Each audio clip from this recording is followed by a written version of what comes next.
Michael, Paintless Dent Repair. Question. Have you ever had the occasion to find your car has been dinged or dented by someone who's very rude that parked next to you? Unfortunately. How did that make you feel, Michael? I was a little upset. Make you mad. Did you happen to look into how much it would cost to get the ding or dent fixed?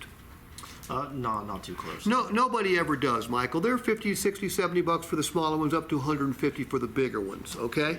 Even though you did not get them fixed, you ended up paying for every ding or dent you've ever gotten. You know how? How so? When you go to trade your car or sell your car outright, someone's going to deduct from the value of your vehicle for every ding and dent you have. Here's what we're going to do for you. For the first year, we're going to provide you 1 year of paintless dent repair complimentary.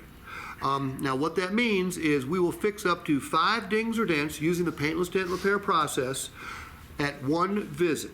So if I were you, you're probably going to get a ding or a dent, but wait till you've got 3 or 4 or 5 of them, and then bring it in and we will take care of you. We'll not only keep your car better looking, we'll keep money in your pocket, and we will also help you increase your resale value. And Michael, do you plan on keeping your vehicle longer than a year? Yeah. Make sure you check with one of our finance managers. They'll show you how to extend that coverage out to 3, 4, even 5 years, okay? Well worth it. Perfect. Okay?